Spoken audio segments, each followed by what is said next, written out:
મિત્રો આજે પણ યુટ્યુબ ચેનલમાં બધા મિત્રોનું સ્વાગત છે અને જય માતાજી બધા મિત્રોને. ને આજે આપણે સફેદ વાળ વિશે વાત કરવાના છે અને એનો સ્ટીક હું તમને બતાવશું જોરદાર. તો એક મુઠ્ઠી સફેદ તલ 4 થી 5 દિવસની અંદર તમારા બધા જ સફેદ વાળ છે ને એ બધા જ કાળા બનાવી દેશે. ને લોકો પણ વિચાર કરશે કે આ બેનના માથામાં કે આ ભાઈના માથામાં તો સફેદ વાળ હતા ને એકદમ કાળા મેસ ભમ્મર જેવા કઈ રીતના બનાવ્યા એમ તમને પૂછવા આવશે. તો આ પેસ્ટ બનાવવા માટે આપણે પહેલાં તો આપણે તલ લેવાના છે ને આ તલને શું કરવાનું છે એ પણ હું તમને વિડીયોની અંદર બધું જણાવી દઉં છું. તો આ તલનો આપણે કઈ રીતના આપણે ઉપયોગ કરશું તો આપણા સફેદ વાળા એ બધા 3 થી 4 દિવસની અંદર કાળા ભમ્મર જેવા થઈ જશે. તો તેના માટે આપણે એક મુઠ્ઠી જેટલા તલ લીધા છે ને પછી બીજું લીધું છે આપણે એલોવેરા લીધું છે, લીલી તાજી એલોવેરા આપણે લીધી છે આપણા વાડાની અંદર હતી ને પછી લીધું છે આપણે ગુલાબજળ. તો ગુલાબજળ પણ તમને 10 કે 20 જ રૂપિયાની અંદર તમને દુકાને મળી જશે. ને પછી લીધું છે આપણે 50 ગ્રામ જેટલું આપણે દૂધ લેવાનું છે. તો દૂધ પણ આપણે લીધું છે અને તમારા ગાયનું લેવું હોય તો સારું તમને રિઝલ્ટ મળશે એટલે ગાયનું જ અમે દૂધ લીધું છે. તો આ પેસ્ટ આપણે કઈ રીતના બનાવશું ને કઈ રીતના આપણે ઉપયોગ કરશું તો આપણે જે સફેદ વાળ હોય બધા એ કાળા બની જશે. તો આપણે ગેસ સળગાવી લઈએ અને ગેસ કેમ સળગાવ્યો એ પણ હું તમને બધી જ માહિતી આપી દઉં છું. આપણે એક લોડી મૂકી દીધી છે.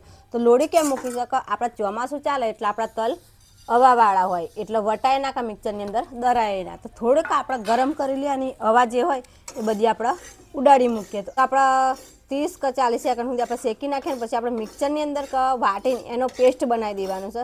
એટલે આપણે એની હવા બધી ઉડાડી કાઢીએ. તો હવા પણ એની ઉડી ગઈ છે. તો તલમાં જે હવા હતી એ બધી આપણે ઉડાડી મૂકી છે. હવે આપણે ખડોળીની અંદર એને વાટી કાઢવાના એટલા ઝીણા વાટી કાઢવાના તેનો પેસ્ટ બની જાય એકદમ પાવડર બની જાય એટલે આપણે વાટી લેવાના છે. તો આપણે ખડોળીની અંદર નાખી દીધા છે ને તલને પણ આપણે વાટી કાઢીએ એટલે હવા ઉડી જાય એટલે ફટાફટ તો વટાઈ જશે ને પાવડર પણ બની જશે.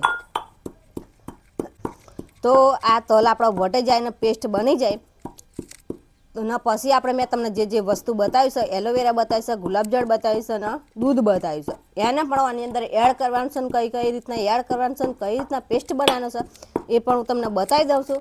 ને કઈ રીતના આપણા માથાની અંદર લગાવવાનું છે ને કેટલી વાર આપણે રહેવા દેવાનું છે ને કેટલા કલાક પછી આપણા વાળ ધોવાના છે એ બધી જ માહિતી હું તમને આપી દઉં છું. પણ તમે વિડીયો પૂરો જજો તો તમને ખબર પડશે કે તમારા સફેદ વાળ કઈ રીતના કાળા બનાવવાના તે. જો તમારી જોડે મિક્સર હોય તો મિક્સરની અંદર તમે તલ ગરમ કરીને તમે નાખી દેશો તો જલ્દી તમારા પાવડર બની જશે. પણ અમારી જોડે મિક્સર નથી, અમારી જોડેથી પણ બગડી ગયું એટલે અમે ખડોળીની અંદર અમે વાટી નાખીએ છીએ અને એનો પાવડર બનાવી દઈએ છીએ. તો સરસ મજાનો આપણો પાવડર બની ગયો છે ને આ રીતના બની ગયો. હજુ થોડોક પાવડર બાકી છે બનાવવાનો તો આપણે થોડુંક વાટી કાઢીએ એટલે પાવડર બધો જ બની જાય. તો આપણા તલ બધા વાટી કાઢ્યા છે અને વાટી ગયા છે એ પણ હું તમને બતાવું. સરસ રીતના આપણા પેસ્ટ પણ બની ગઈ છે. તમારે પણ તલ કૂટવાના થાય એટલે તમારે શું કરવાનું છે કે પહેલાં તમારે કૂટી લેવાના છે ગરમ કરીને પછી તમને લાગે કે અઘરી આમાં આપણે આ રીતના કરવાનું છે ને જો તેલ ચોટે તો તમારે સમજી લેવાનું કે તલ બધા વટાઈ ગયા છે. તો તલ આપણે બધા જ વટાઈ ગયા, પેસ્ટ બની ગઈ છે. એક ડીશની અંદર આપણે એના કાઢી પણ લઈએ. તો જો આ રીતના પેસ્ટ બની ગયું છે તલનું. તો તેલ પણ આપણા હાથે ચોટે છે ને હાથ પણ એકદમ તેલવાળા થઈ જશે. અને હવે આપણે શું કરવાનું એ પણ હું તમને બતાવી દઉં છું.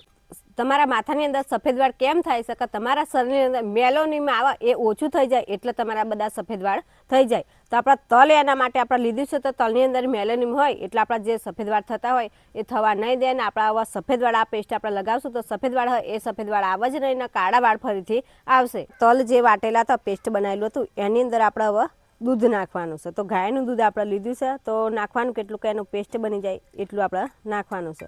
તો આટલું 50 ગ્રામ જેટલું આપણે નાખ્યું છે ને પેસ્ટ આપણો બની જાય એટલું જ આપણે નાખવાનું. તો પેસ્ટ પણ બની ગયું છે ને હવે પછી આપણે બીજું નાખવાનું છે તો ગુલાબજળ નાખવાનું છે. તો ગુલાબજળ આપણને કંઈ પણ દુકાને તમે જશો તો તમને આરામથી 10 કે 20 રૂપિયાનું ગુલાબજળ મળી જશે. તો ગુલાબજળ પણ આપણે આટલું જ નાખવાનું છે, વધારે નાખવાનું નથી. તો આપણે ગુલાબજળ પણ નાખી દીધું ને આપણે મિક્સ કરી દઈએ દૂધ, તલનો પાવડર ને ગુલાબજળ. તો આ રીતના આપણે પેસ્ટ બનાવી દીધી ને હજુ એક વસ્તુ આપણે અંદર નાખવાનું રહ્યું છે. એ શું રહ્યું છે તો એ રહ્યું છે આપણે એલોવેરા. તો એલોવેરા આપણે કેમ નાખવાનું છે માથાની અંદર આપણે જે ગરમી હોય એને આપણે ઠંડક વાળે એટલે આપણે એલોવેરા અંદર નાખવાનું છે. તો એલોવેરાનો ઉપલે ભાગ આપણે કાઢી લેવાનો છે આ રીતના ચપ્પાની મદદથી. તો આ રીતના આપણે ચપ્પાની મદદથી ઉપલે ભાગ કાઢી લીધો છે ને આપણે ચમચીની મદદથી હવે આપણે એનું જેલ હોય એ આપણે કાઢી લેવાનું. તો આ રીતના એક ચમચી આપણે જેલ નાખી દેવાની છે. જો વધારે નાખ્યું હોય તો પણ નખાશે એટલે વધારે નાખીએ તો પણ એનાથી આપણને ઠંડક પડશે, કોઈ પણ આપણને નુકસાન થાય નહીં. તો આ રીતના આપણે એના ઝીણું પેસ્ટ બનાવી દઈએ. જે એલોવેરાની જેલ અંદર આપણે નાખ્યું છે એની આ રીતના આપણે મચડી કાઢે ચમચીની અંદર મદદથી, તો બધું જેલ હોય એ બધું એક જ થઈ જાય. અને જે આપણે અંદર 4 થી 5 વસ્તુ આપણે નાખ્યું છે એ બધાનો એક જ જીવ થઈ જાય એ રીતના આપણે મચડી કાઢે બરાબરનો પેસ્ટ બનાવી દઈએ.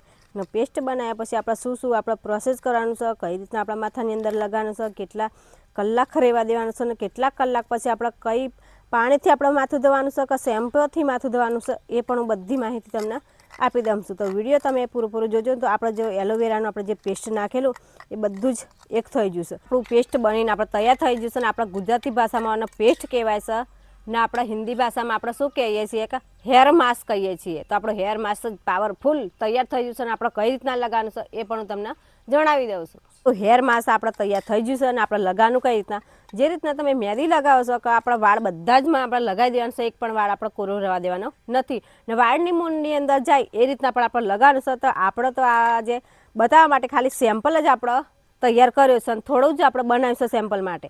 અને જો છોકરીઓના માથામાં કે કોઈ બૈરીઓના માથામાં લગાવવાનું હોય તો એમને તો વાળ મોટા હોય એટલે તમારે વધારે પેસ્ટ બનાવવાનું. અને છોકરાને લગાવવાનું હોય તો છોકરા માટે આટલું પેસ્ટ બહુ થઈ ગયું. છોકરાના માથામાં તો નાના વાળ હોય એટલે આટલું પેસ્ટ તમારે લગાવી દેવાનું છે. અને જે રીતના મહેંદી લગાવે એ જ રીતના આપણે લગાવી દેવાનું છે. અને પછી ધોવાનું ક્યારે એ પણ હું તમને જણાવી દઉં છું. તો આ પેસ્ટ તમારે કેટલી વખત લગાવવાનું છે, તો તમારા બધા જ સફેદ વાળ હોય તો અઠવાડિયામાં 3 વખત તમારે લગાવવાનું છે. જે રીતના મેં તમને બતાવ્યું છે મહેંદી લગાવે એ જ રીતના આપણે લગાવવાનું છે. તો તમારા વાળ જો અડધા કાળા હોય ને અડધા સફેદ હોય તો અઠવાડિયામાં 2 વખત લગાવવાનું. જો અને જો તમારા વાળ પણ જો 70 થી 80% કાળા હોય ને 30% તમારા સફેદ હોય તો અઠવાડિયામાં 1 વખત આ પેસ્ટ તમારે લગાવવાનું છે. લગાવ્યા પછી તમારે 1.5 થી 2 કલાક રહેવા દેવાનું છે. અને 1.5 થી 2 કલાક થઈ જાય એટલે તમારા સાદા પાણીથી તમારા વાળ ધોઈ નાખવાના છે. અને બીજા દિવસ પછી તમે જે શેમ્પૂ વાપરતા હોય એ શેમ્પૂથી તમારા વાળ ધોઈ નાખવાના છે. જો પહેલા જ દિવસે તમે શેમ્પૂથી ધોઈ નાખશો તો જે પોષણ મળે તમારા વાળની અંદર એ મળે નહીં પૂરતું. ને બીજા જ દિવસે તમારા શેમ્પૂથી કે સાબુથી તમારા વાળ ધોવાના છે. ને આની અંદર આપણે તલ અંદર નાખ્યા છે એટલે એની અંદર તમે મેલેનિન નામનું તત્વ આવે છે. એટલે તમારા વાળની અંદર પૂરતું મેલેનિન મળી જશે એટલે જે સફેદ વાળ હોય એ બધા કાળા બની જશે. અને ફરીથી તમારા સફેદ વાળ ઉગ જ નહીં, ફરીથી તમારા નવા વાળ ઉગશે તો કાળા જ આવશે, સફેદ તમારા આવે જ નહીં. તો આ પેસ્ટ તો અમે ખાલી તમને નમૂના માટે તમને બતાવવા માટે આટલું પેસ્ટ અમે બનાવ્યું છે. ને જો તમારે પણ તમારા લગાવવા હોય તો છોકરી હોય કે બૈર હોય તો એ લોકોને તો વાળ લોબા હોય એટલે તમારે વધારે પેસ્ટ બનાવવાનું. ને છોકરાને લગાવવાનું હોય તો આટલું જ પેસ્ટ તો છોકરાનો તો નાના વાળ હોય એટલે આટલું પેસ્ટ તો છોકરાને થઈ જાય છે. તો આટલું જ પેસ્ટ છોકરા માટે બનાવવાનું છે. તો તમે પણ આટલો ટ્રાય તમે કરી જશો તો તમે સફેદ વાળથી કંટાળી ગયા હોય તો આ ટ્રાય કરી લેશો તો તમારા સફેદ વાળ એ કાળા બની જશે અને તમે સફેદ વાળથી છુટકારો મળી જશે. તો વિડીયો ગમે તો લાઈક કરજો, શેર કરજો અને કોમેન્ટ કરજો.